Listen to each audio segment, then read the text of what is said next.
I think I'm live. Gotta wait for viewers. I see a bunch of you in the chat room, so you should be here any minute now. Of course, my neighbor decided that this is the exact moment that she's gonna shovel. I got 4 viewers. I'm gonna give everybody probably a couple minutes just to sort of load in, because I know that it's like different times for everybody. I did bring my trusty journal with me. So if I look down a lot, it's only because I made a ton of notes and I want to cover as much of it as I possibly can. And then it just locked. But yeah, so forgive me for looking down. Hopefully everyone is well rested from their holidays and got lots of presents and are either continuing to indulge, which I'm not, and I'm bummed about it, or, you know, drinking tea and on a diet, which sucks. I'm excited to get into this class though, because I think that I'm starting to figure out how to tailor these kinds of classes so that everybody's really getting something out of them, and a lot of practical stuff. Because a lot of the times with classes, you can take them and it's a lot of information, but it's not necessarily a lot of practical information. And I think that the whole point of Magic of the Month is to kind of continue like re-enchanting your life and like making sure that every day you're, you know, having a magical day. So I want to kind of make sure that all the stuff that we're talking about and that we'll kind of continue talking about will be stuff that you guys can apply pretty much on a daily basis. And if you guys have questions along the way, I can see your questions here. So throw questions in there. If I'm ever talking about something and you just want more information about, toss your questions in there. I'm going to be paying attention to it the whole time. So let's jump in. Okay, so I'll go a little bit over what we kind of talked about last month because I think there's some new people in here who probably maybe missed it. But last month, we're still in the kind of beginning stages. This is only the second class, so we're kind of going through the basics right now. So for anyone who kind of has experience and who's, Gordon's totally going to try to jump up here and knock everything over. But for anybody who's got, you know, practice behind them, be patient. We're just kind of going over the basics right now. Not everybody is on the same kind of level. So hello, everybody. So last month, what we went over was the basics of definitions. So we first started talking about what are the definitions of labels that people kind of use with regards to magical practice. So some of those labels we talked about were pagan, Wiccan, witch, magical practitioner, and the sort of differentiations between all of them and how really at the end of the day, it's about how your magical practice makes you feel. And so I try for the most part to stay away from labels as much as I can. And that's really just based on my own personal preference. If for you, you know, kind of calling yourself pagan is an important aspect of your magical practice, then you absolutely should do it and stick to it. But for me, I just kind of like, because I've been doing it for so long, I just sort of, it's a part of my life and a part of who I am. So I try to sort of stay back and stick away from labels as much as I can. The class is going on. If anybody else can hear. So yeah, we went over the basic definitions of witch, pagan, all that kind of good stuff. And for anybody who is a new Magic of the Month member, the classes are saved on Patreon. So you can actually go back and rewatch them, make notes, do whatever you got to do. So then the second thing that we talked about were the 3 necessities for magic, the basic necessities, which we talked about was need, so a specific goal, emotion, the emotion behind wanting that goal to succeed, and then the knowledge for how to do it. We need to understand how to utilize the elements or how to utilize magical tools in order to perform successful magic. So those are the 3 basic things that we went over a little bit. We talked about our power hand. Some people have different names for it. I just call it my power hand. It's basically your dominant hand. It's the hand that you would push power through into an object. So you'll have a receptive hand, which would be your opposite hand. It's the one that would absorb. And then your power hand would be the more dominant hand. So we talked a little bit about that. We went over the importance of visualization, and we're going to definitely continue going over that today. One of the things that we talked a lot about was a technique that I have used for years, and I still use it pretty much on a daily basis. And it's something that I kind of just refer to as the apple. And so what we went over was to spend, if you can, 5 minutes a day visualizing an apple. And it's a lot harder than it sounds. I mean, for some people, they were like cruising through it and they were doing a really good job. But for a lot of people, holding that visualization for 5 minutes is tough. And I mean, for some people, they don't really meditate. So it's a good place to start. And kind of one of the best pieces of advice I can give anyone who's interested in practicing magic, one of the most important things that you can do is begin to develop a meditation practice. In that meditation practice, I mean, not only will amazing things happen, lowers your stress, you'll feel better, you'll sleep better. There's a lot of time for introspection, but also visualization is one of the most, if not the most important aspect of magic. So we want to be practicing visualization as much as we possibly can. And the apple is the perfect place to start. So I'm going to go over the basics just one more time. What you're going to do for the apple is you're going to sit for 5 minutes a day. If you can't do 5 minutes, do 2 minutes. Work your way up to 5 minutes. If you can do 30 seconds, you're doing great. Work your way up to that 5-minute mark. And you're literally just going to sit quietly in a kind of undisturbed location, and you are going to visualize a red apple. It could be any color. I always just picture a red apple. So if you want to picture a different colored apple, you absolutely can. But you're going to picture all the details of that apple, the color, the texture, the smell. Does it have a bruise on it? Does it have a leaf growing out of the top of it? All of those details, put as much of them into visualizing your apple as possible. And how did everybody do? I know a lot of people were saying like they were killing it. Like some people were crocheting apples, which I love. Some people were dreaming about apples, which I think is amazing. But the apple is this really wonderful way to expand into meditation and visualization. And so I think that one of the things I want to do for every single class is dedicate a section of it to visualization, because we're going to have a goal. And it's going to stem from the apple. Stem. Corny joke. Okay, so that's basically what we went over in the last class. We talked a lot about what magic is and how we can utilize magic. So today we're going to kind of just push it forward a little bit more. We're going to get into it a little bit. Yeah, see, some people are saying they felt peace afterwards. A lot of people were talking about picking it from an orchard. I freaking love that. That's amazing. So all that kind of stuff, all those details that you can put into your experience is going to help you develop your visualization muscle, which, when we talk about magic, that again is one of the most important things.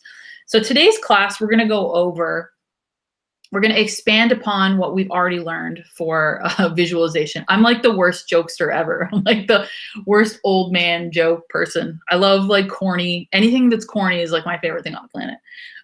But yeah, so we're going to expand upon the visualization techniques that we started last month. And we're going to discuss basic candle magic, which is, I think, a really good place to start for pretty much anybody. If you've been practicing magic for any amount of time. I mean, like I've been practicing magic for 20 years at this point and studying magic for 20 years. And I still turn to candle magic as one of my go-to ways to perform any kind of spell work or magic just in general. Candle magic is wonderful. So we're going to go over the basics of candle magic. And we'll expand upon all of these things in further classes, but I think it's kind of important to just brush through the basics so that people who, don't know anything about magic are kind of getting a bit of a primer. And maybe for some of the people who know a lot about magic already, they're getting, a little bit of like a throwback to like, stir up some of those old memories of when we first started practicing magic. So today we're going to go over candle magic. We're going to go over an expansion upon our visualization. And we're going to start talking about the magical correspondence, which is, again, another really important thing. It's going to branch out into a lot of the things that we'll be talking about in the coming months. So to start, first I'm going to have some of my tea. my little cup. Secondly, I thought we talked a little bit about this last time, and I thought it might be kind of fun to start every class with a bit of a sacred circle. So that was another thing that we talked about in our previous class. For anyone who wasn't here, we talked about, oh, I'm so jealous of everyone drinking their wine.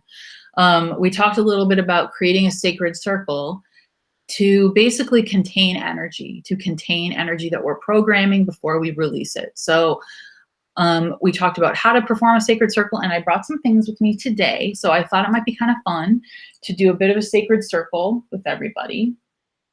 It's kind of hard because I'm sitting in a chair, and usually I will be in my actual sacred space. So what you should probably bring with you if you want to do this with me, maybe in the next class, would be some incense. So your incense is here to represent the element of air. So we're going to want some incense. We're going to want some salt. We're going to want some water. And we're going to want a candle. I've got my candle off screen here, but we'll light that so that it's going. And basically, one of the things that I like to do, it all depends on how you like to practice. So for a lot of people, getting into a magical headspace is about chanting, or it's about using words that kind of feel magical to them. And for some people who've been practicing for a long time, you don't necessarily even really need to say words. It's the intention. It's the way you're thinking about things. It's the way that you're putting, it's the headspace you're putting yourself into. It's a magical mindset is the way that I kind of look at it. And so for me personally, the way that I like to do my circle is I will start off by taking my water. So I have all of my different pieces that are there to represent the four elements. So I'm gonna take my water originally. This is just regular tap water. You can use tap water. You can use moon water if you want. One of the things that I like to do, because water is an element that really kind of dominates our emotions. It's a very receptive element. So we want to purify it. We want to consecrate it. We want to program it and clear it and make it useful for our intentions. So one of the things that I will do, and again, if you're more comfortable sort of saying, calling in the elementals or calling in deities to help you consecrate your water, you can. But for me personally, I like to envision a golden light that is coming down basically right into the water, and it's cleansing it. It's clearing it of anything that's picked up along the way. Again, water is very receptive. It's very emotional. So it's going to pick up a lot of that kind of stuff.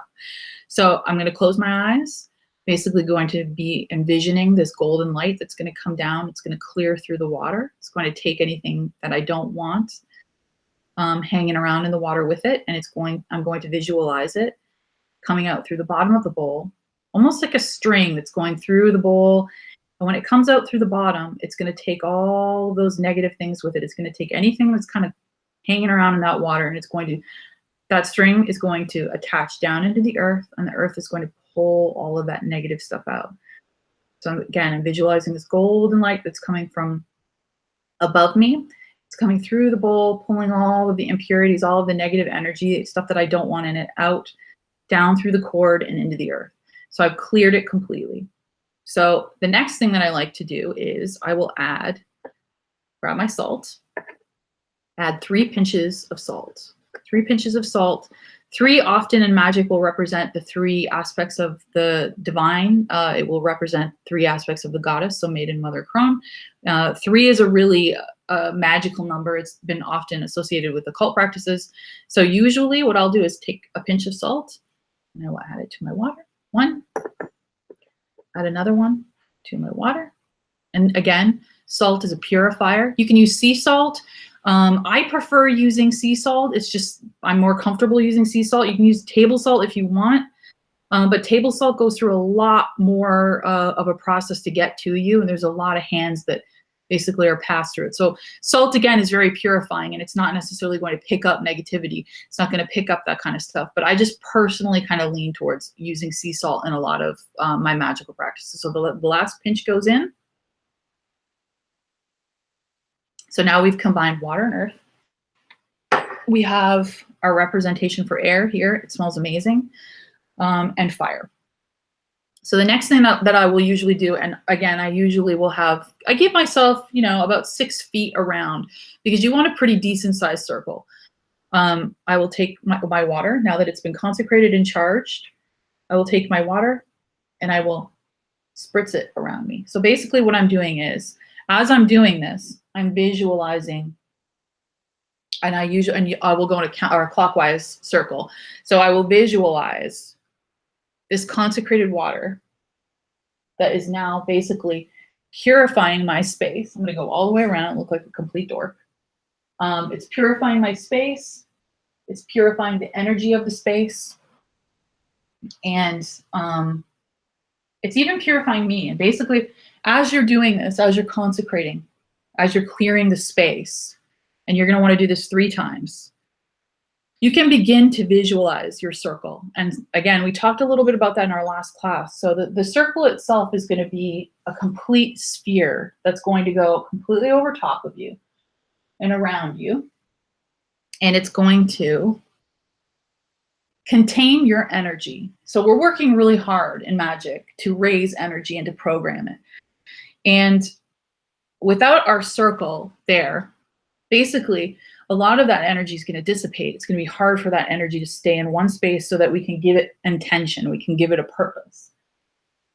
So, 1 second.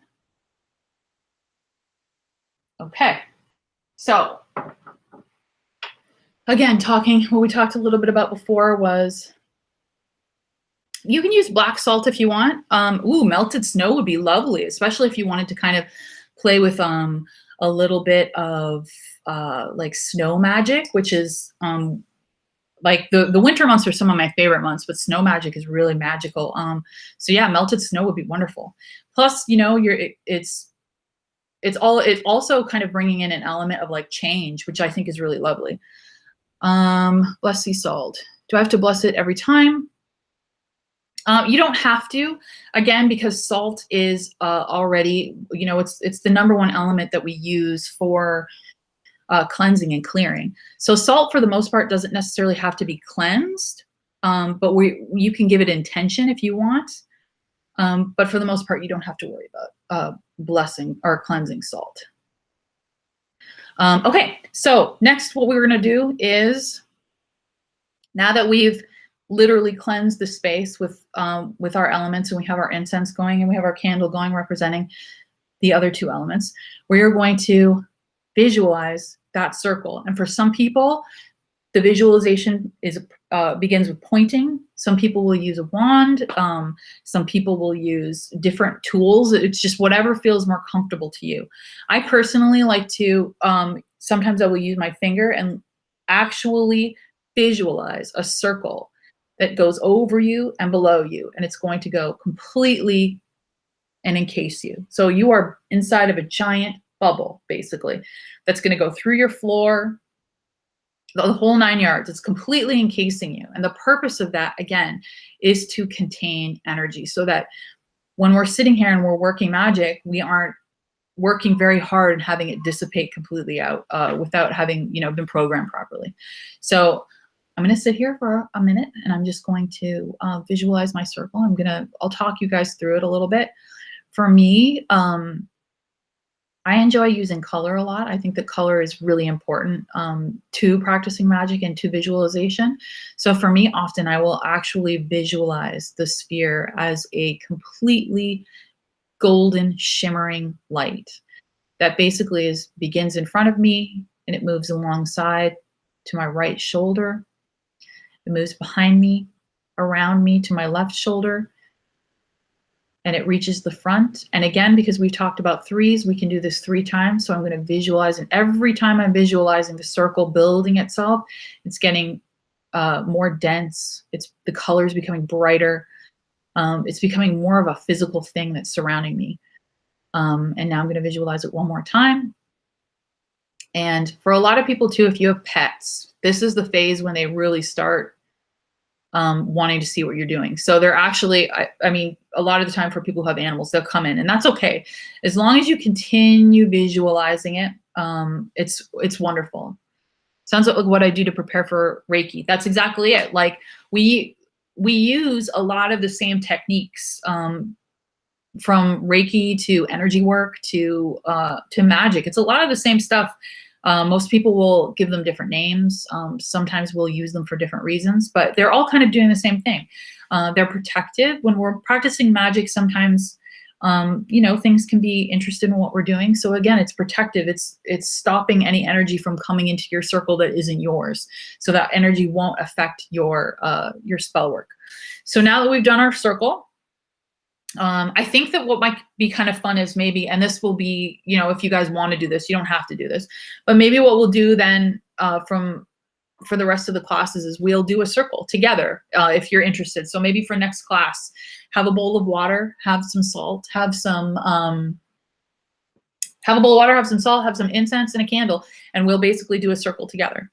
Okay, so we've got our circle stuff pretty much nailed. And basically the idea is we're going to keep doing it because we want to keep practicing. And the more we practice visualization, see what I'm talking about? Animals love the circle. The more we practice, the more it will become second nature to us. The more we will understand what magic feels like, the more we'll feel comfortable doing it. So every class, we're going to do a circle. Yep. See, Terry, for a lot of people, the circle is sacred and it's wonderful. And as we continue learning, there are elements that we can kind of continue bringing into the circle, different types of ritual and invitations to energies that we'll learn a lot about that are going to help benefit us while we're in our sacred circle. So where was I at? Okay, the apple, the dreaded apple. We did a lot of talking about an apple last class. So this class, the purpose of the apple exercise, again, sorry, I keep looking down, you guys. For anyone who didn't see, I have my notes here because I want to make sure that I get through everything. Purpose of the apple exercise is to begin to flex that muscle, that visualization muscle. And the next thing that we're going to do is we're going to start moving forward with our visualization. So I thought it might be kind of interesting and might be kind of fun and useful to start doing something that I call the sacred space visualization. So the sacred space is a sacred space for you that basically you are going to build in the astral. So you're going to build this space for yourself in a meditation. And this will be the space that you can go to if you're stressed out at work. This will be a space that you can go to if you want to visit with your guides. It's a space that will basically be a refuge for you at any moment during your day. And all you will have to do is close your eyes and you'll be there, and it's yours. It's tailored to you. It's the perfect environment for you to learn, to communicate with spirit, to continue growing spiritually. And I like doing it this way, and I love the idea of creating this kind of astral sacred space, this space that is important to you because it's for you. So it's going to be different for everyone else. There are going to be elements to this visualization that will be the same. But I think that what you'll find is this is going to be kind of a lengthy process. We're going to go over this over the next couple months, and we're going to grow this space together. We're going to learn about this space together. So the sacred space, you can call it your spirit space if you want. You can call it whatever you want, whatever feels comfortable to you. When you do remote viewing, exactly. Kathy was saying that she uses sacred space when she does remote viewing. It's a safe space for you that nothing can come into unless you invite it. It's one of the best ways if you're, for instance, if you have a job that's really stressful and multiple times throughout the day you feel like you're kind of being energetically attacked by the people or just the environment itself. Having this sacred space with you literally all the time, you can go to it at any moment during the day, is one of the most experiences for people who are constantly, in stressful environments. So we're going to build these spaces together. Yeah, and so there's tools that we can utilize to build the sacred space, to build this space in the astral, that will help you get there. So skip the page, hold on, let's see, create sacred space. So why? Again, we were just, like I was just saying, we create that sacred space so that if you need to be there at any moment in the day, you are there. It's your sacred space. It's a private place to go and find peace, to communicate with guides, to pray, to find introspection, or just to meditate. And you can even utilize your sacred space for magic if you want. So before we begin, one of the things that I will always tell people, and I brought a perfect example. One of the things I tell people for creating sacred space in the beginning is to pick an essential oil or pick a smell. It could even be one of the oils that you've gotten in Magic of the Month. I use it quite often. And use that oil before you meditate or before you begin this meditation, because that scent is going to trigger you every single time you smell it. It's going to take you right to your sacred space. So pick a smell and pick a crystal, something that you can physically carry with you. You can have it on you. For me, quite often I will use this piece of smoky quartz. It's very grounding, and it's just one of my favorite pieces. But I like to have something in the physical world that you can carry with you, that you can have with you. And those things eventually you won't need, because you'll be able to go to that sacred space really easily. It will be there in your mind. But in the beginning, when we're learning how to visualize, when we're learning how to build these places for ourselves, these meditative places, it's good to have things physically with you, whether it's a smell or it's a texture or it's something that basically can help you get into that meditative way of thinking. So what did I say here? Before you begin, choose a scent, a crystal, something that will help you get into that headspace every single time.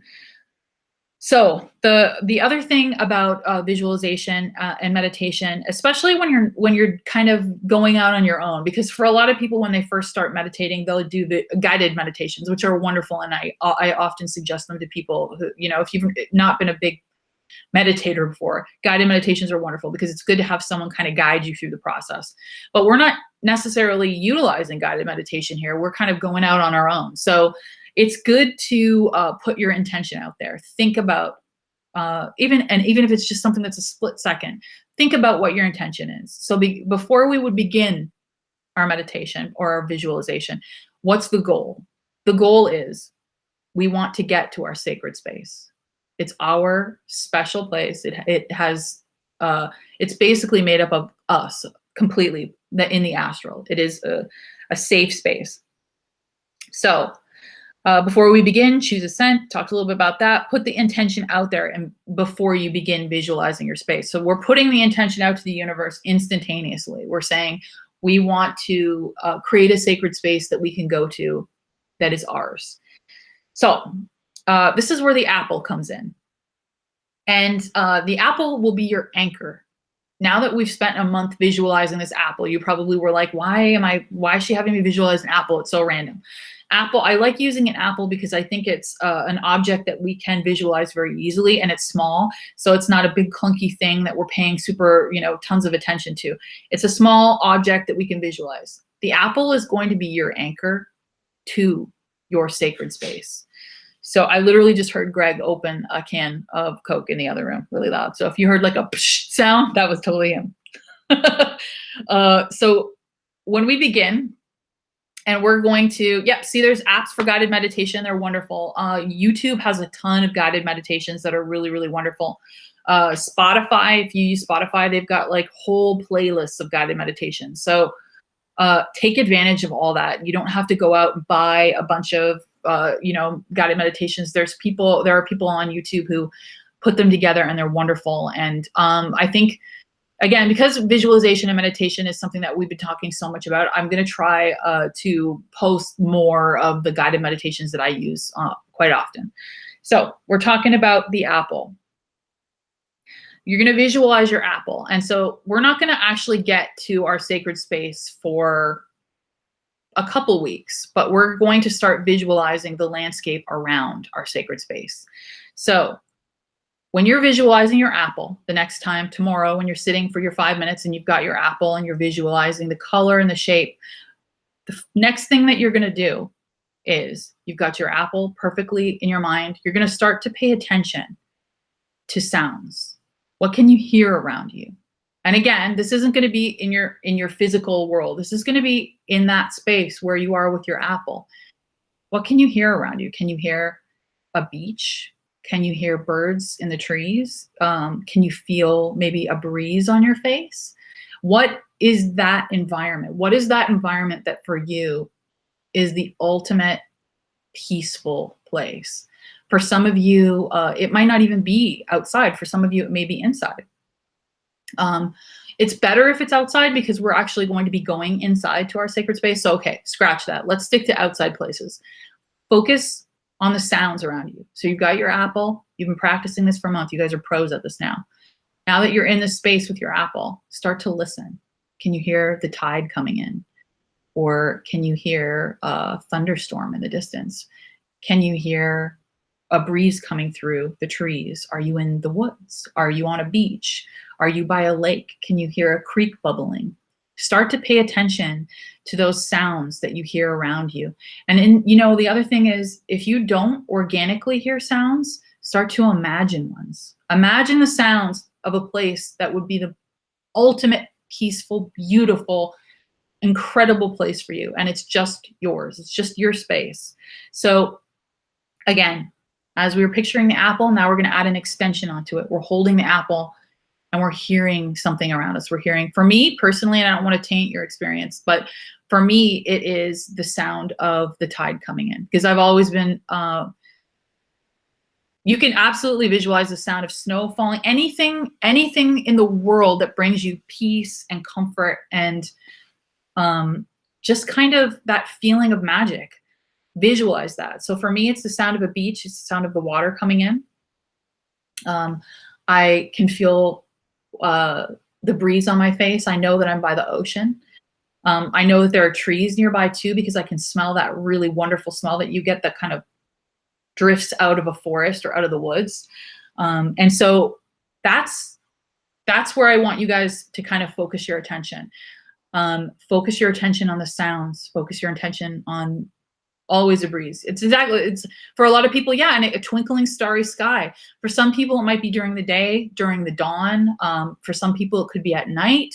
For some people, it could be in the middle of winter. It just is really completely depending on you. The only thing that we're going to add to this that won't be coming organically from you will be after we've started to listen to our environment and after we've started to kind of put ourselves in a place, in an outdoor place, whether it's the ocean, again, forest, whatever it is, we're going to be holding our apple. We're going to be paying attention to all the sounds around us. And the next thing that we're going to do is we're going to feel the earth underneath our feet. And that's going to feel very weird. Absolutely. If you want to do it in a boat, you can actually feel that. But we're going to have to get to a shore eventually because we're going to have to go into a place. So for me, I visualize the feeling of, an earthy kind of wooded ground underneath me. So you're going to start holding your apple. You're going to be visualizing all of the stuff around you, all the smells, all of the outdoor scenes, and we're going to start feeling the earth underneath our feet. And once we feel the earth underneath our feet, whatever it is, it could be sand, snow, whatever, we're going to visualize a staircase climbing up into maybe into the woods or maybe up into a snowy hill. But we're going to visualize a staircase, and it can be golden. It could be rainbow. It could be made out of diamonds. It could be made out of ancient cobbles of stone, whatever you want to visualize, or however it happens. You can let this just happen organically. And the other thing too is don't put too much pressure on yourself. If you originally start to picture something and it just doesn't feel right, and you kind of think, I want to see this in a different way, you can change the way that you're seeing all of these things. That's the fun part about visualization. It's all about learning how to feel good about it and how to keep doing it. So that's what we're going to do this month. We are visualizing our apple. We're going to begin to hear sounds around us. And I'll give everybody kind of throughout the month, I'll be like, I'll give everybody a little heads up, like, okay, you know, by this point, hopefully you guys have started to visualize your staircase, just so that you know that if the first time you do it, if you don't get a staircase, all you're hearing are some birds, that's totally fine. It's a process. And that's why I didn't want to get everybody too advanced too quickly. We're going to get to the sacred space and we're going to build it and it's going to be beautiful and you'll be able to go there every single time and anytime you need to. But for now, we're outside, whatever beautiful place it is, and we're experiencing, you know, the smells and the sights. And the only thing that you know, we're going to try to get to by the end of this month is having some kind of a staircase, and it's going to be leading you up into the woods, up into a structure, up into you know, a snowy landscape, whatever you need to do, whatever feels good for you. So that's as far as I think I'm going to take everybody this month as far as the visualization goes. So it's a bit it's a little bit more advanced than last month because we were just talking about an apple last month, and now I'm asking you to look for beaches and staircases and all kinds of stuff. But I know you can do it.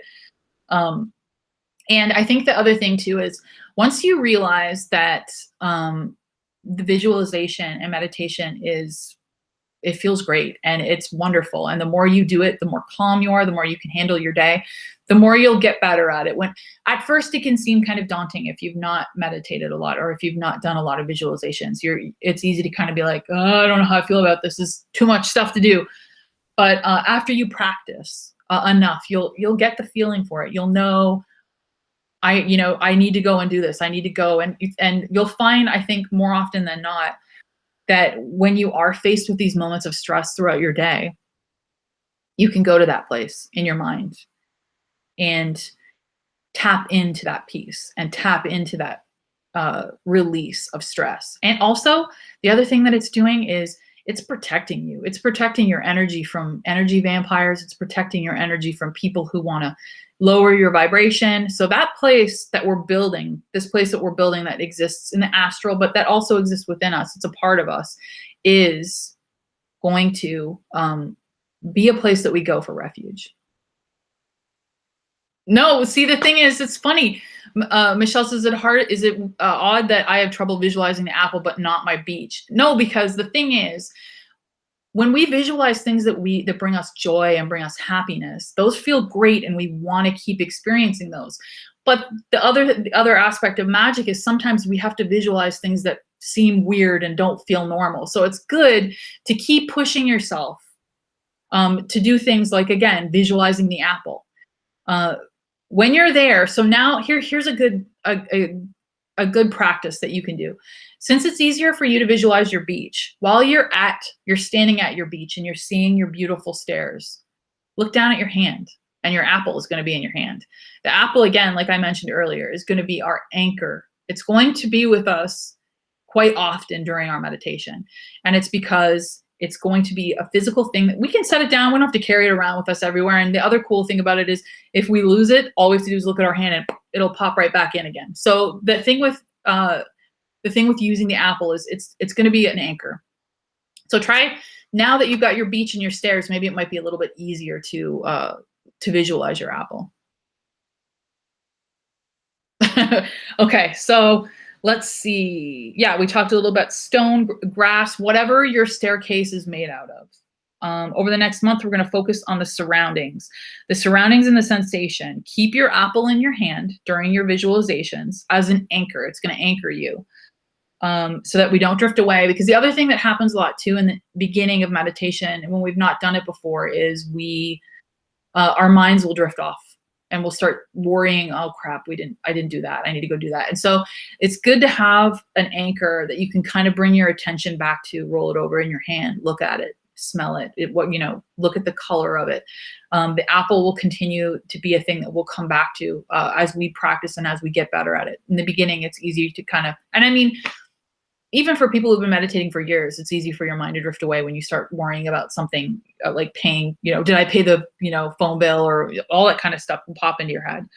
So don't rush yourself. That's what I have written here in bold. Don't rush yourself. If it takes you, see, Amy says she's a bad drifter. It's tough. It is. But once you get the hang of it and once you learn to enjoy it and you realize that Visualization is a creative project. Like, it's creative and the possibilities are endless. So once you start to realize that it's a creative process, you're going to enjoy it a lot more and you're going to be able to focus a lot more. So don't rush yourself. If at the end of this month, the only thing that you can do is picture the apple, I'm still going to be happy. I'm still, you should be happy with yourself, because this process is, it'll take a while for us to get used to doing it. So over the month, your goal is to begin to visualize your surroundings. They'll be different for everyone, except the only thing that won't be different that we will be working towards is the visualization of a tall set of stairs stretching upwards. So stretching up, that's it, into whatever landscape they're stretching up into. And eventually we're going to go up those stairs, but we're not going to go up those stairs yet. So your temptation, if you're really good at meditation and you're good at visualization, is to be like, Dana, I'm going up those stairs, but don't go up those stairs yet, because we're going to get there together. It'll be a process. And it's going to be a fun process. So if you're visualizing your stairs, that's great. Don't go up your stairs yet. Maybe they'll be gold for some people, rainbow stone, moss covered, ornate, whatever they look like, however you want them to look like. Don't climb them, just visualize them. See your surroundings and know that these special stairs lead towards an incredibly special space, which is your spirit space. So that's what we're going to be doing this month as far as visualization goes. We won't go too much further with visualization because, yeah, it's a process. So I'm going to have some more tea. So does that make sense to everybody? I know, Cindy, that's the worst part, is now you're going to want to go up those stairs, but don't go up those stairs yet, because we're going to build it. Crystal stairs. I love it. For some people, their sacred space will be a crystal cave. Some people, we're going to be able to make them whatever kind of environment we want them to be.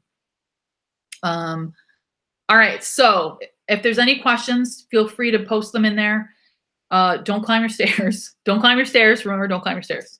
So, yeah, I know, that's the worst part. Now that I've said don't climb them, everyone's going to be like, I got to go climb those stairs. But don't do it. We'll get there eventually. I promise. I promise. So, yeah, that's where we're going to kind of end visualization for now. The next thing we're going to talk about is candle magic. And candle magic is deceptive because a lot of people kind of call candle magic very basic magic, but at the end of the day, yeah, if you want an iridescent spiral staircase, do it. If you want a staircase full of human heads, do it. Like whatever, if it brings you any kind of peace, no matter how weird that sounds, absolutely. If you want a gothic, like wrought iron fence staircase, do it. If you want just stones covered in moss, you can do that too. Whatever feels good to you, and play. Don't hold yourself to any one visualization. If you do this for a week and by the end of the week, you're like, no, you know what? I want my staircase to be made out of rainbows. Then do it. Wooden staircases, absolutely. Wooden staircases, maybe with designs carved into them. And maybe there's specific cultures or sigils that feel good to you and you want to visualize those sigils and that kind of ornate art carved into this beautiful ancient staircase. Whatever you want to do. Yeah, Gothic staircase, whatever you want to do, just picture your stairs and make it as personal to you as possible. For some people, one of the things that I like doing is my staircase actually has photos near it, or kind of, I almost picture them like projections of maybe animals that I've had that have passed away, or family members or ancestors. You can turn your staircase into something that is so personal to you that literally, you know, your animals are carved into it, or your children are carved into it. Whatever you want to imagine. They can even be stairs you've seen in movies. If that, you know, staircase, you know, if a staircase in Lord of the Rings really is the first thing that's popping into your head and it feels like this beautiful, important place, that's what it's going to be. Wolves, you can have animals. Absolutely. That's the other thing that I should mention. Visualizing animals, visualizing the sound of birds, any one of those things are welcome. Whatever feels good for you. So if you want to have Birds, if you want to have dolphins, if you want to have wild wolves or horses nearby that you can see maybe off in the distance, that's wonderful. Whatever feels good for you. Okay, so candle magic. Candle magic is one of my favorite forms of magical practice, and it probably looks like I'm on fire because my incense is here. I just realized this right now.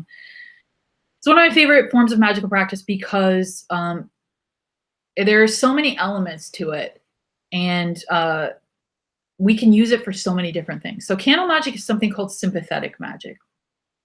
There's lots of different types of magic, different ways to practice magic.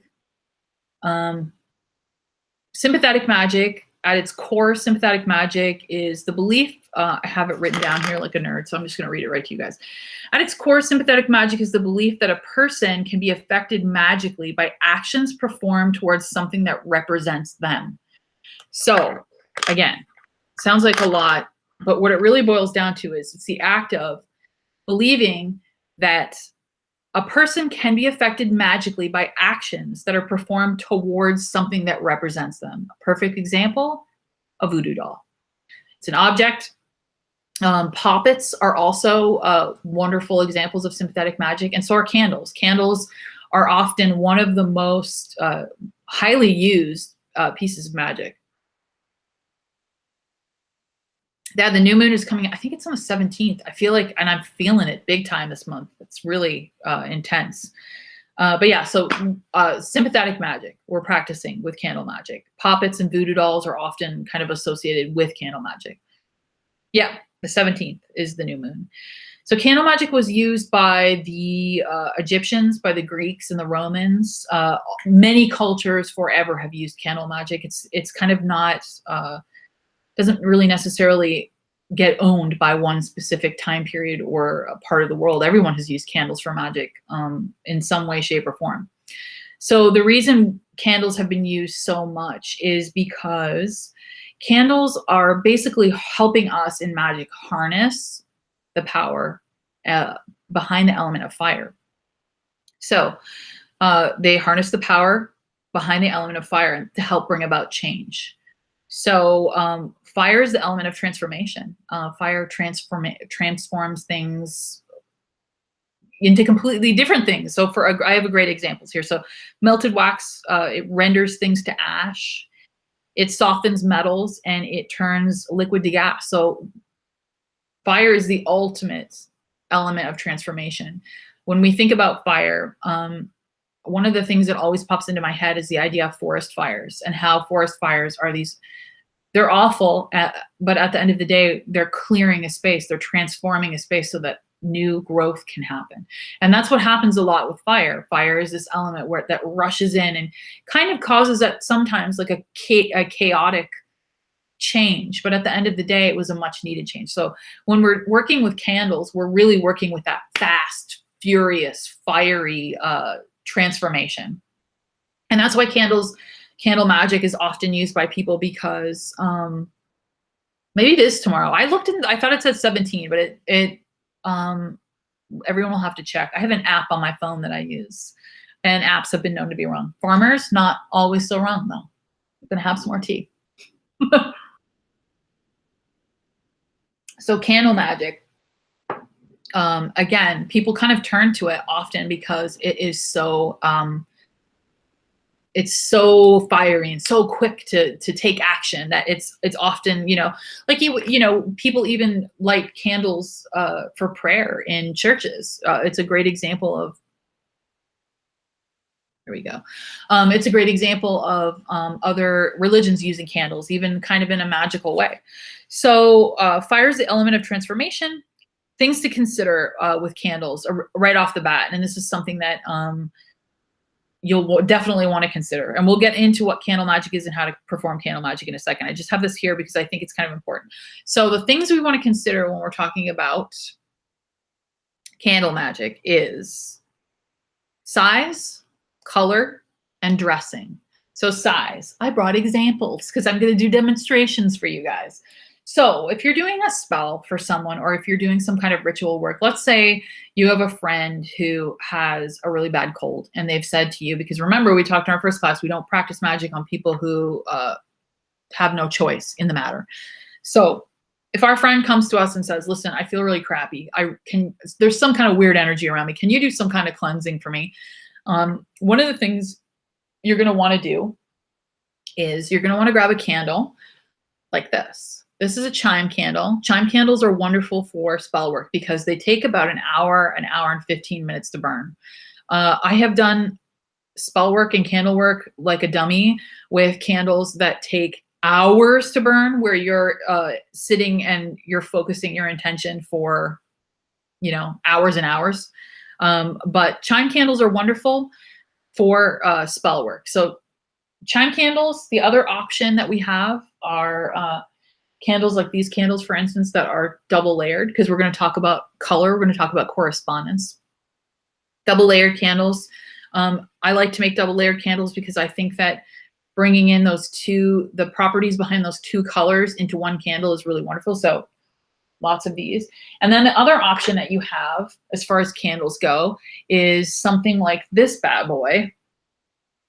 That basically, these burn for 30 hours. So you can imagine that if you're going to be burning a 30-hour candle, it's probably going to be for an overall kind of thing. So for instance, these 30-hour candles are really wonderful for burning in a house if you're generally trying to get rid of just bad energy from coming into your house.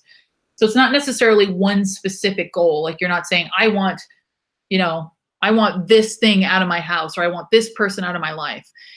You're going to burn it for 30 hours. You're not going to want to sit there for 30 hours, focusing your intention and your energy on something. So keep in mind sizes, all that kind of stuff. Things to consider: size, color, dressing. Only use new candles. So I get asked this question a lot. Only use new candles. One candle per ritual, spell, or intention. So this is kind of interesting. So a lot of people will ask me like, and clear it, and then can I use it again for something else? And I will kind of always tell people no. What is the name of the candle? The big candle, these are 30-hour candles. So basically, you want a new candle for every single ritual you do, unless it's one of these big guys who is just here kind of putting out a general kind of energy. So you don't want to have, like, for instance, these candles. You don't want to have these like burning at your dinner table and then go, okay, well, I'm going to use them for magic now, because there's a superstition behind magic and behind candles that once it's lit, once the wick is lit, the intention is set. So, you don't want to bring the candle from your bathroom into your magical space and use it, because it's already had that intention put behind it. And the way I kind of look at it is, candles are tools. They're valuable tools in magic because they instantly connect us to elements, to many different elements too. So you have to imagine that the flame is connecting us to earth, but the wax is melting. So there's an element of liquid to that. It's a physical object, so it's represented by earth. And there's heat that comes from the flame, which connects us with air. So candles aren't just sort of attached to one element. They're attached to all elements. So try to keep candles, one candle per ritual, or if you're just kind of clearing a general space and you just want to have good vibes in a space, have a candle there for, longer period of time. The 30-hour candles are wonderful for stuff like that. Candles are magical tools, so treat them like magical tools. I have a special space for all my candles. I keep my candles in my sacred area. I don't kind of have stacks of them lying out. And when I make candles and when I make candles for people, it's a process of creating a ritual tool. So for me, it's a very important, they become very, very important, special things. And so I like to keep them either wrapped, or I keep them in sacred areas where I know that they're kind of being permeated by positive energy. So respect your candles is what I'm trying to say. Don't use the Glad candle from your bathroom to do magic, because that wouldn't be good. That'd be bad. You'd be bringing in all that like gross poop energy into your ritual. So where was I? I went off on a tangent. Let's see. Fire is the element of transformation. Things to consider: size, color, and dressing. We're going to talk about dressing and color next. So only use new candles, only one candle per ritual, spell, or intention. Treat your magical candles like they are such, because they are. They're beautiful, wonderful tools of magic and change, and we're lucky to be able to utilize them. So let's see. There's a bunch. Let's see if I missed any questions. If you can't burn the whole candle, can you burn as much as you can and then maybe bury it? Absolutely. So if you're doing a candle for a specific goal, for instance, right? And let's say you've got this size candle and you only have given yourself an hour and you just can't sit with it any longer. It's perfectly fine at that point to pinch it out and to wrap it and bury it. You can keep them if you want. I personally like kind of giving them back to the earth. It just really depends on what feels good for you. But if it's a goal, if you're working one spell or one intention ritual, and you're not going to come back to it, you're like, this is it, then that's it for that candle. That candle's life it's done its job. It's put that magic out into the world. So a crappy idea. Womp womp. See, I love corny jokes. Next. Okay, so candles. As we were saying, I'll use this guy as an example. So candles are, they represent the elements. They're beautiful. Yep, see, it's used its purpose. It's done its job. We don't want to kind of drag it around and muddy up that energy at that point. So one of the things I like to do to candles, and most people who practice candle magic will do this, and it's, I think, important. It's very important to candle magic, is something where we're putting our intention into the candle and we're anointing it and we're dressing that candle. We're giving it extra energy. We're giving it more direction. We're telling it what we want. The goal of the burning of the candle to be. So next, we want to cleanse and anoint our candles. Dressing and blessing is what I call it, because I think that's funny. So we're going to want to dress and bless our candles. And when we do this, there's a lot of options for ways to dress and bless candles. I personally like to make all of my stuff. It just depends. It's completely up to you for some people. But it's important that the stuff behind it, that the energy behind the making of these oils or incenses is pure and it's good, because you're bringing all of that energy with you. So like with Magic of the Month, all the stuff that I send you guys is just like made with so much energy and intention behind it, because I want you to have the most positive experience, the same experience that, what magic is to me. So keep that in mind. Choose oils and herbs and words and sigils that correspond with your intended goal. So for instance, this is a purple candle. Purple, we're going to talk about correspondence a little bit later, but purple is often a candle color that's used for spiritual development. And so if let's say I wanted to do a ritual to help deepen my spiritual connection, I'm going to consider the oil that I'm going to dress my candle with. Does that oil correspond to my goal? Does the color of the candle correspond to my goal? All of the things I'm doing to this candle are almost like, imagine it like it's a sundae, and you're piling more delicious things on top of that sundae. You're making this so much more so full of so much more energy, and so it has so much direction that it's doing exactly what you want it to do. So consider all of that kind of stuff when you're working with candles. Make sure that if you're buying candles from people that are magical candles, make sure that ask them 100,000,000% ask them, how did you dress this candle? How did you anoint this candle? Did you consecrate this candle? Make sure that, they're not just kind of going, here's a piece of wax with some wick in it. Like, make sure that they've taken the time and that they know what they're talking about, because there's a lot of tricksters out there. So make sure that you're getting, if you are buying candles from people, make sure that they're, the intention behind them is wonderful. And you guys know, you'll feel it. I think most of you guys have a good, internal compass for stuff like that. So where was I? This time beforehand is, oh, so the other thing that's really important to consider is the time before we even do magic is part of the magic. So when we're dressing a candle, when we're picking out a color of a candle, when we're sitting with it and we're thinking about it, that's part of the magic. That's the magic that happens before the actual magic. So take your time with it. Don't rush through it. Find a candle that resonates with you, one that feels good. Yeah, I mean, you can buy candles online. You can buy candles from stores. You can, it really depends on you. It's just sort of like be smart about it is the best advice I can give you. So this time beforehand is part of the magical process. Don't rush it, enjoy it. We're practicing magic. That's like the coolest, most fun thing ever. So you don't have to rush through that process. Really go with it. Let's see. Magical foreplay. That's a really good way of looking at it.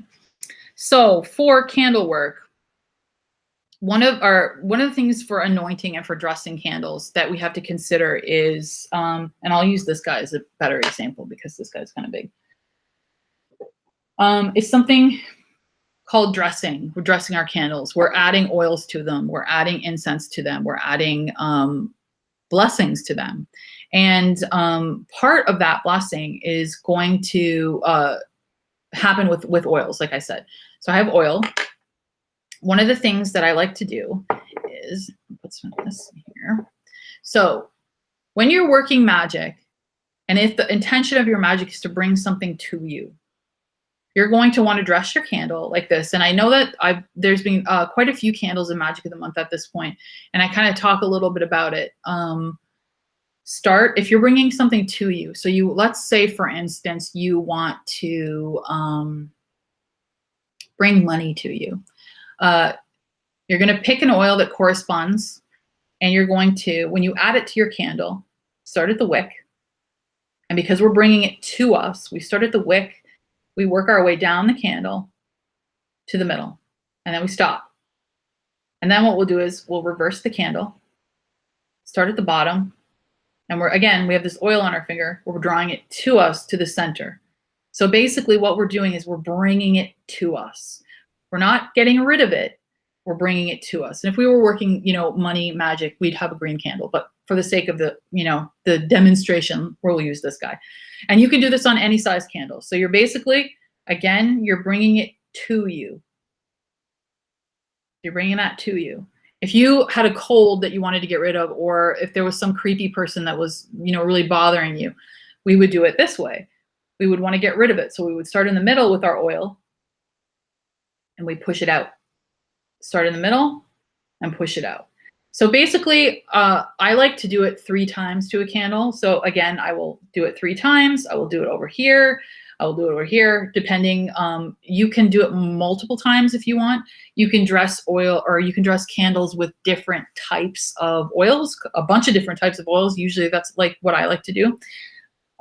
So that's for dressing candles with oils. The other thing that I like to also do is I like to add as much kind of natural stuff to it as possible. So like I was mentioning, flowers, roots, incense, salts, herbs, anything that corresponds to your goal.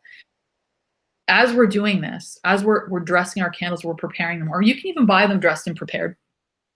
We're still going to be a part of that process, because the process of kind of programming a candle, and I think that you have to, no matter what you do with candle magic, even if you have someone make something for you, even if you buy a dressed candle, there's still a little bit of a time before we light that wick where we're with that candle and we're kind of putting our energy into it. And we're thinking about it, and we're thinking about what our intention is. And that's part of the magic before the magic. And again, don't rush that. Give yourself time, enjoy it. You're practicing magic.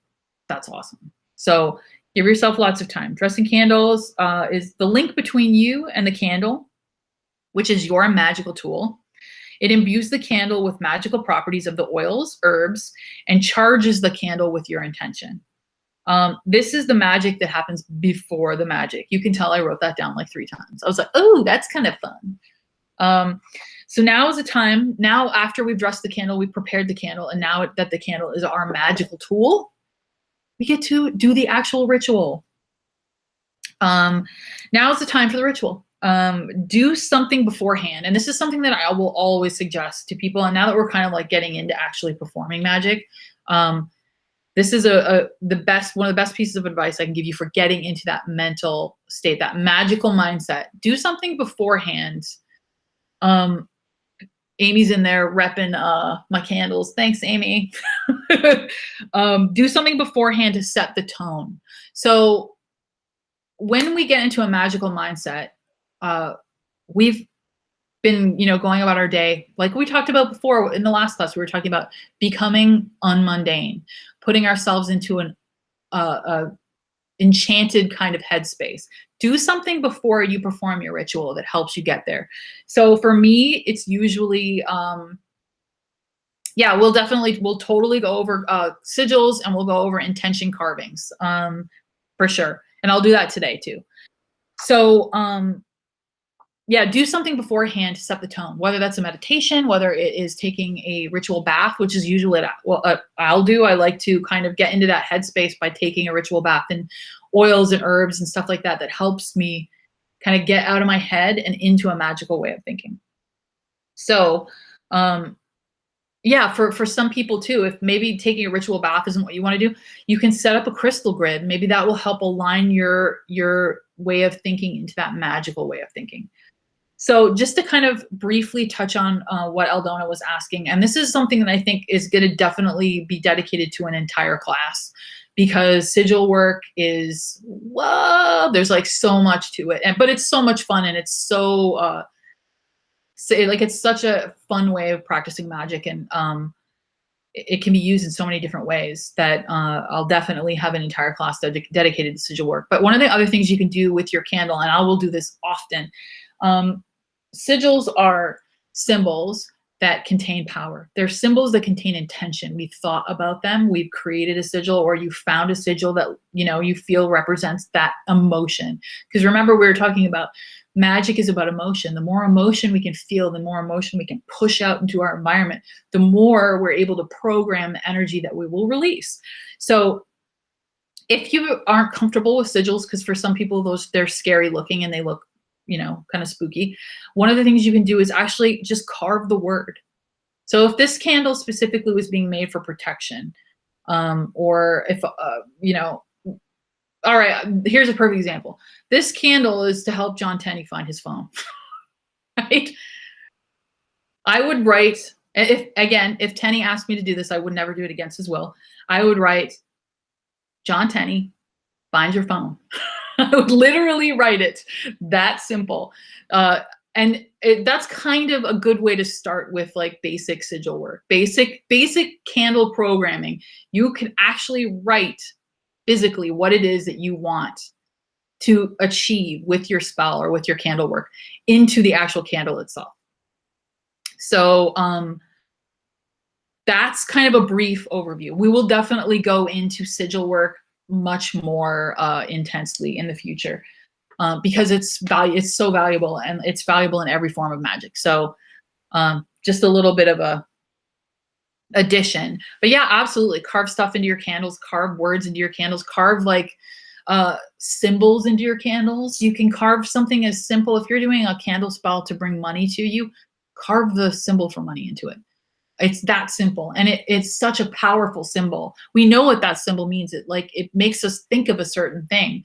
We're adding that power to the candle. A lot of people buy chime candles on Amazon. You can buy them in metaphysical stores. They're relatively inexpensive. They're relatively inexpensive, and they burn quick. So if you're doing like little spells where you've got an hour and you're dedicated to it, chime candles are good for that. Let's see. Think about your goal. Where were we? Candles, set up, crystal grid. So we were talking about baths, anything that you can do to get your head into like a specific headspace before you practice your spell work is wonderful, because we want to come into our circle, come into our magical space, ready to practice magic without dragging the day in there with us, because we are literally in a timeless energy when we're practicing magic. We aren't, you know, driving home stuck in gridlock. So we've got to get into that headspace when we're practicing magic, because that's a big aspect of what magic is. So let's see, where did I put here? Think about your goal. Bring it into the forefront of your mind. So you're thinking about your goal beforehand. You're sitting with your candle. And again, remember I mentioned, even if you buy candles that are pre-dressed and someone's kind of helped you and put their intention into it and helped you by adding the oils and all the other good stuff. Remember, you still need to have that moment where you sit with it and you program it with your energy. You put yourself into it. You tell the universe what it is that you want. So you're going to think about your goal. You're going to bring it into the forefront of your mind. As the visualization builds, so I'm going to use this chime again, just for an example, as beforehand, and this is something called raising energy and programming it and then charging an object. So as you're visualizing what it is that you want, close your eyes and make sure that you're in a space where you're not going to be interrupted, because and that's difficult for a lot of people. But when you're practicing magic, make sure that it's at a time when you can really focus, because the more you can focus, the more you put into magic, the more you will get out of it. I promise you.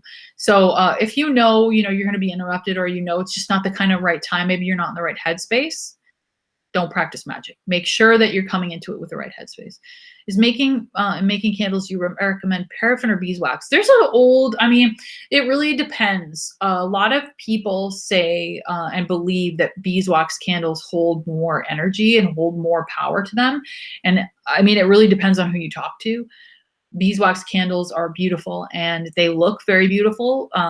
They are a bit less of a process goes into making them. So there's a lot less kind of crappy chemicals and stuff in them, which is great, because you're going to be able to imbue that energy, or that object a little bit easier. There's not going to be quite so much bad energy kind of clunking around in there. But the oils and the herbs and everything that we're doing to these candles are purifying them also at the same time. So if you can't get beeswax candles, and all you can, some people use birthday candles. It's really that simple. Like it's not so much, it's about what we put into it. So as the visualization builds, as we're picturing our intention, and our eyes are going to be closed, we're going to be sitting in silence. Maybe we'll have music playing, whatever it is. For some of us, we will be chanting something. We will be chanting something over our candles. So maybe it's something as simple as "bring money to me," and we're going to be chanting it over and over and over again. We're going to be building energy. We're going to be building it, and we're going to feel that energy building inside of us. So we're going to give ourselves time, and we're going to sit with our object. We're going to be building that energy and building that energy. And remember, we have our circle around us, which is protecting us from any kind of energies that could be curious about what we're doing. But what else it's doing is it's containing us. It's containing our energy. And okay, so we don't have to think about that. We know that is there. We know that we're protected, and we're raising that energy. For some of us, it's literally going to be, you're going to be trembling, because you're going to be building that energy as much as you possibly can, feeling it as much as you possibly can. You're going to be visualizing the goal. So if it's, I need more money, you can literally visualize stacks of money. Don't worry about how it's going to come to you. Just visualize the money itself. Because we want to tap into our emotions. Magic, again, when we talked about in the first class, it's a lot of it has to do with our emotions. They're one of the greatest ways for us to tap into that kind of energy. So we're going to be raising our energy as the visualization builds. The muscles might begin to tremble, where we may be chanting something. And again, the chanting is literally just to help keep our focus as much as possible. If you're not comfortable chanting and you think that's super weird, you 100% don't have to do it. Again, it's all about how it makes you feel. So the one thing you are definitely going to want to feel, though, is that energy raising. You're going to feel it building around you. You might feel really hot. For some people, when they begin practicing magic, before they cast their circle, they're freezing. And then once they cast their actual circle, it's warm, and the animals want to come and hang out. And the energy changes inside when we practice magic. So we're raising that energy. And as we're raising that energy, the other thing that we're doing is we are holding our object in our power hand. So our receptive hand is the hand that we receive. Our power hand is the hand that we're going to push our energy into this object, and we're going to visualize it. So once the energy raises to where to the point where we literally can feel that it can't get any higher, our circle's literally going to burst because we have raised energy. We have thought our intention so clearly into an energetic space. We are literally going to visualize our body pushing. And for some of us, it'll be golden light. For some of us, it will be a rainbow, whatever it is, however you visualize that. Maybe it's literally the visual images of all the things that you want getting sucked into the object itself. But you're going to push it energetically and visually into your object until all of that energy that we've raised and programmed is now residing inside of this object. So this object specifically, and we haven't even lit this candle yet. So like magic is all about process. And that's the fun part. So get used to kind of knowing that there's steps to everything and that everything will take a while. Some spells and some ritual takes months to prepare for. Some like candle magic is perfect and portable, and you can bring it with you to places maybe your sacred space isn't. So there's a lot of options. So now that we've blown out this candle, it's full of our intention and our energy, we can set it in a candle holder. And you can even get as fancy as using candle holders that correspond to what your intentions are. Or maybe your candle holders have importance to your spiritual practice. They could be of deities or pantheons. It really is completely up to you. Or you can just have a regular old candle holder. That's perfectly fine too. So now that we've charged it and we've pushed all of our intention into the candle using our power hand, and we visualized it. Oh, Gordon just sneezed.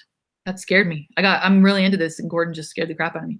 Push it from your mind into the candle, infusing it with your intention. Remember, the candle is the vehicle.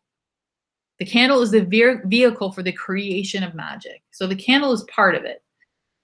We are the other part of it. We are magic, and we are the ones making the magic happen. So don't forget that. That's one of the most important things that sometimes when we initially start practicing magic, we forget that we are empowered and we are powerful and we are tapped into these energies because we are part of these energies.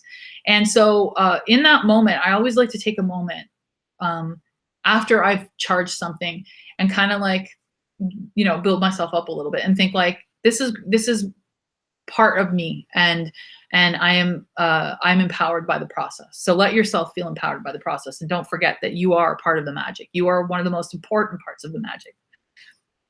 So remember that the candle is a vehicle for the creation of magic. It's you that the magic. It's you and the elements working together that are creating this change. So when the candle feels like it's tuned, like it's perfectly where you need it, you can light the wick.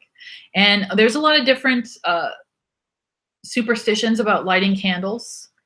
You are the driver. That's perfect. The candle's a vehicle. You are the driver. Beautiful. I love it. There's a lot of different superstitions about lighting candles.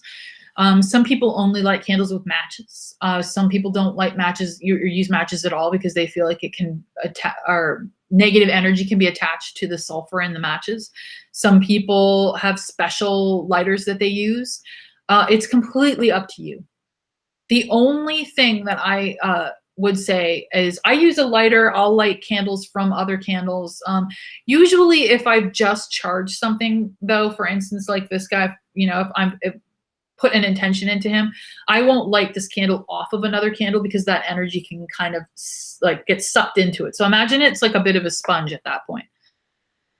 Let's see. Don't worry, Irina, all of this information will be here. You can come back and watch it later. Don't worry. So now that this is charged and we're ready to light it, if you want to use a lighter, you can. If you want to use matches, you can. Totally up to you. The only thing that I would suggest, and this is just for me, it might feel the same way for you.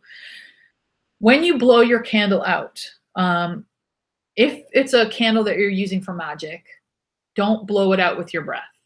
pinch it with your finger. And that's just an old superstition. And it's one that I've kind of stuck with because I feel like it makes sense to me. But when you're blowing a candle out, you're blowing away all of the energy that you've raised. So instead, what we want to do is actually pinch it. So you can get your fingers wet, pinch it, and just make sure that it's out so that you don't obviously start a fire. But don't blow it out with your breath, because the intention of blowing away all of your hard work is something that I think about every single time I go to blow out a candle. I'm like, oh, yep, matches are a special white lighter. It just depends on you. Completely up to you. If you want to bang rocks together to create fire, you can light your candles that way. It's going to take you a long time, though. So push it from your mind into your candle. Remember, the candle's a vehicle. Our candles are lit now. So while the candle burns, you want to focus on the flame. And it depends. Some people believe that once the candle has been programmed, you can light it and walk away.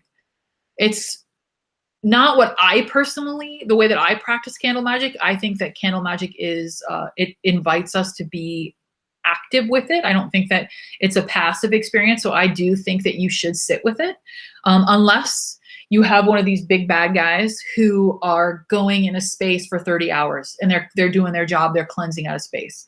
So candle magic is it's active. It's something that we should be engaging with. So while your candle burns, focus on the flame. Imagine your goal in the flame. So we're just literally visualizing what we want happening. We're seeing it in that flame. See your goal in the flame, and in your mind, visualize the fire, releasing it out so that it can become a reality. So as the candle goes down, imagine it as it's releasing your intention out into the universe. So we've charged it. We've put it all in there. Let it out. Let that candle release it out into the environment. Let's see. Terry says she likes to meditate with the flame. Some people, meditating is wonderful. I like to be with it because I feel like it's part of me now, and I want to be a part of that process. I don't want to leave the room and just sort of let it do its own thing. I think that we're still actively engaging with it at that point. If you let the candle burn completely, how do you dispose of the wax? Do you still bury it? I bury all my wax. I just do. I try to make sure that most of the candles that I'm using aren't awful chemical filled candles that are, like going to destroy the planet or anything like that. I would never bury like a glass container or anything like that. But I can hear Greg walking around out there. I would bury the wax afterwards because it's the final step. You're releasing even that little tiny bit of wax that's left over. You're releasing that to the earth. You're giving it back to the earth. And it's going to take even that little bit of energy that's left in it and dissipate it and send it out to do what it is that you programmed and intended it for it to do. So while your candle burns, focus on the flame, imagine your goal in your mind, visualize the fire releasing and becoming a reality. The universe honors action. If there are any truer words in the world, those are the words. The universe honors action. Take action, be active, be participant in this magic, because we have the ability to create change in our lives. And this is a tool. For some people, it's a spiritual tool. For some people, it is literally an ancestral tool. But these are things that we can engage with and we can utilize to bring about change, positive, beautiful change in our lives. So engage with the universe and engage with magic and be a part of it and let it become part of every single day of your life. I promise you, your life will become so much more magical when we open the doors to it. And if people want to give you crap about it, tell them to suck it. Tell them I said that they should suck it. It's pretty much that simple. Magic is the use of natural forces of nature to bring about needed change. It's tapping into those natural forces and those elements that are ours, and we should tap into them, and we have every right to tap into them because they're part of us. So one of the things that I'll go over quickly, because I've gone for an hour and a half now. I'm sorry, everyone. I just really love magic and I like sharing my knowledge with other people.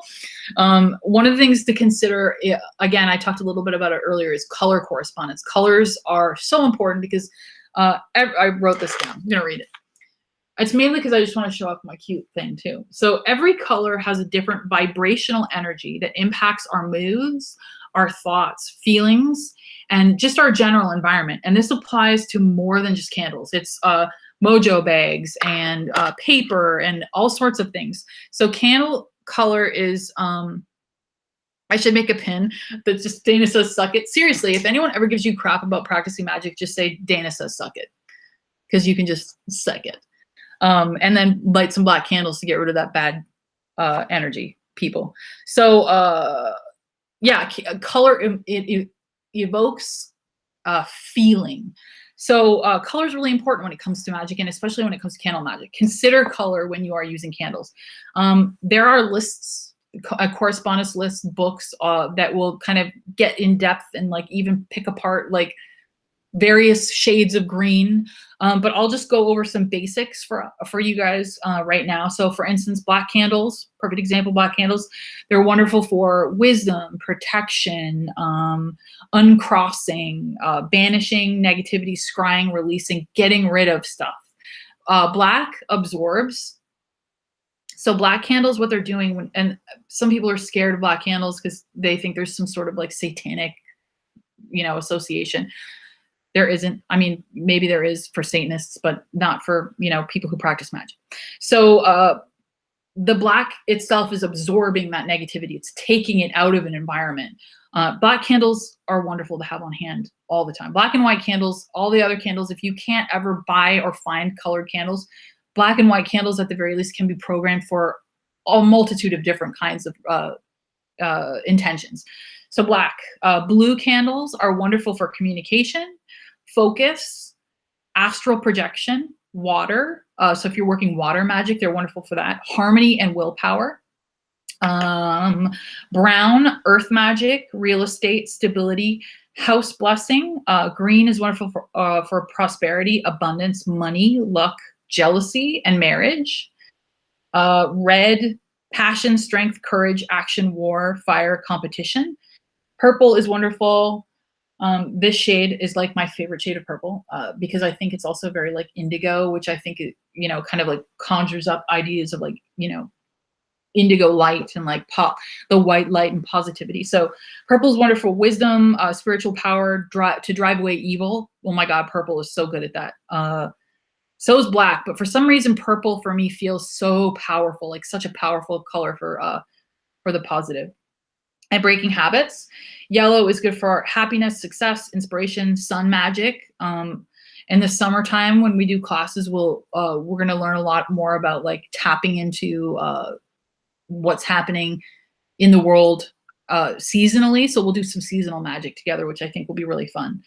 Also the air element and travel. And white is the all-purpose candle. White can be used for pretty much everything. And anything. It can be programmed for everything and anything. It's wonderful for unity, peace, cleansing, healing, and purity.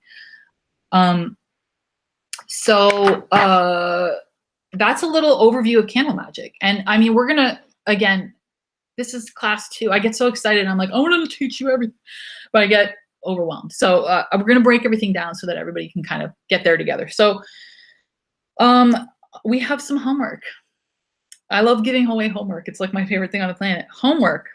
What we talked about earlier, the stairs, we're going to start visualizing with our apple. We're going to start visualizing our environment. So we're going to have that staircase begin to materialize in front of us. We're going to have smells and sights and feelings, maybe a breeze on our face or a thunderstorm or a snowstorm. So we're going to start to visualize what that sacred space is like. What is it like for you? Is it a beautiful field full of wildflowers? Is it a busy city for some people? It might be a busy city full of people walking around. That could be sacred to you. Yeah, I have a wonderful image that kind of goes through a little bit of the correspondence that I will post in the Magic of the Month class right after this. I'll toss it in there. So the homework, we're going to start to develop our environment. We're going to start to tap into what that environment feels like.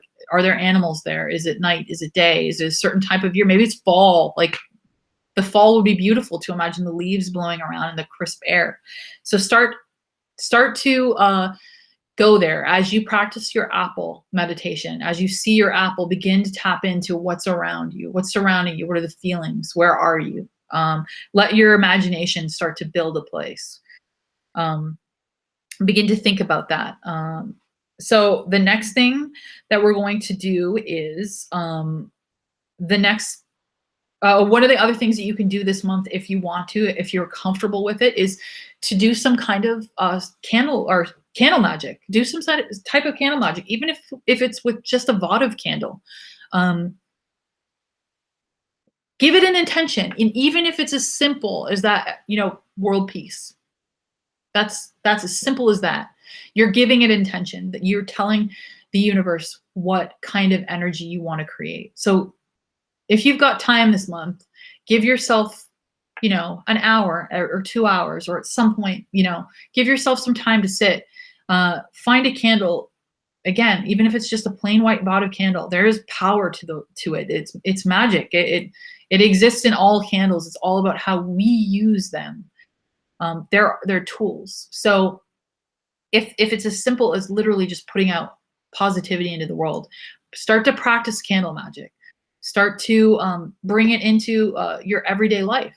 It's something that's really wonderful, and again, it's portable, and you can do it anywhere, and you can do it at any time. So those two things I think are really important this month. Beginning to see our stairs, and at some point in the month, give yourself some time to practice some candle magic.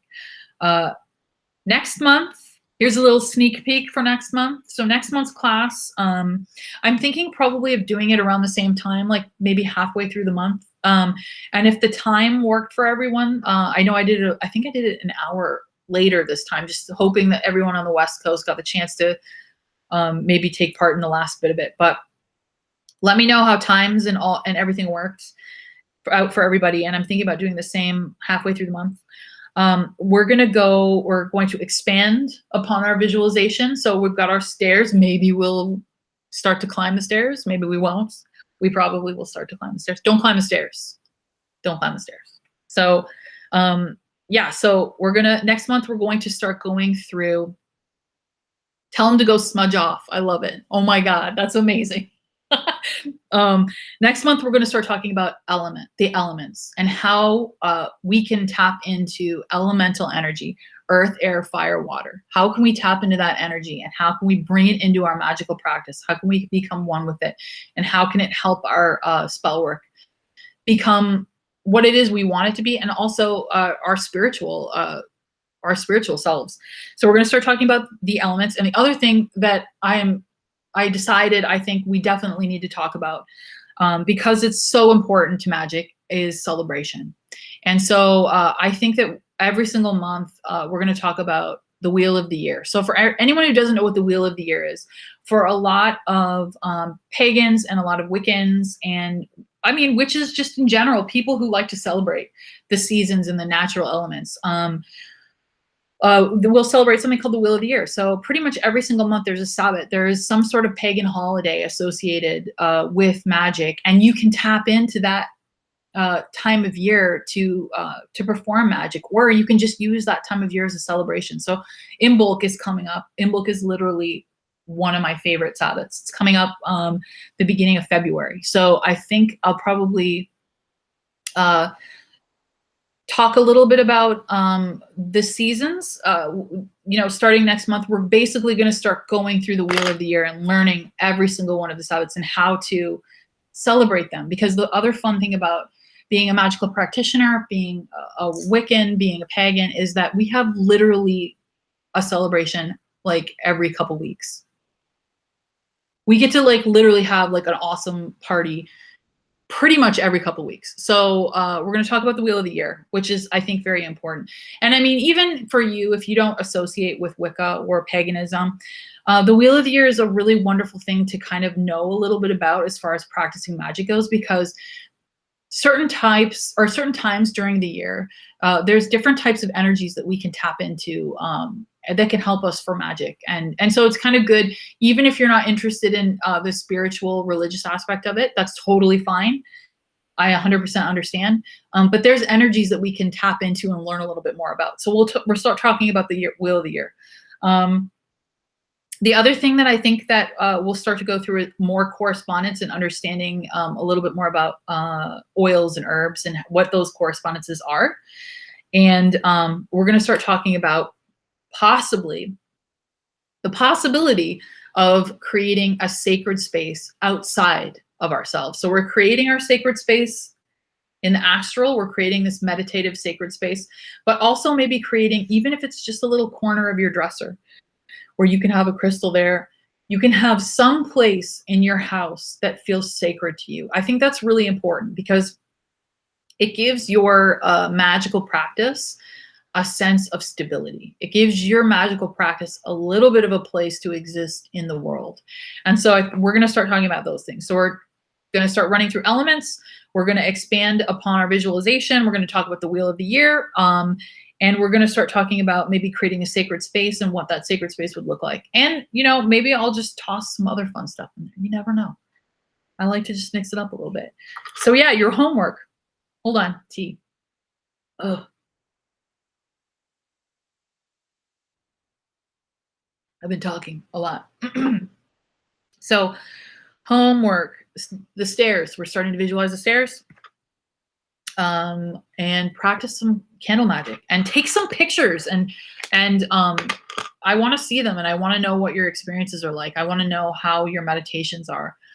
I love our Magic of the Month group. I love that you guys like have turned it into such an amazing community of people who share knowledge and their experiences with each other. And I love that you guys have made it into such a beautiful, wonderful, safe space for so many people who aren't maybe necessarily comfortable talking about this stuff in their everyday life. But we're also giving them confidence and we're telling them, you know, tell those people to smudge off and be, you know, proud about who you are, because that's another part of magic, is embracing who we are. So what was the other thing I was going to say? Oh, Magic of the Month. Magic of the Month ships out a little bit later on this week. And so this month, it's funny, this month had it was inspired by someone, a conversation I had with someone. And I mean, you guys know it's Adam Berry. He was the inspiration behind the goodies in this month's Magic of the Month, which he absolutely obviously loved, because Adam loves that kind of stuff. So he's actually going to be leaving you guys a note, a little message in the instructions for this month's Magic of the Month. So keep an eye out on that. And yeah, we're going to be shipping later on this week. So you guys are going to have your goodies really soon. And we'll probably end up doing the next Magic of the Month class around the same time next month. And so for next month, don't forget, if you want to take part in the circle, bring your water, bring your salt, bring your candle, and bring your incense, and we'll do some magic together, and we'll keep learning, and we'll keep growing. So thank you guys so much for hanging out. If you have questions, toss them in the group. You can always message me on Facebook too if you have questions. And that little correspondence list I will toss into the Magic of the Month group right now. But thank you guys so much, and thanks for being awesome. And tell people to smudge off if they give you crap about magic. All right, see you guys next month. Bye.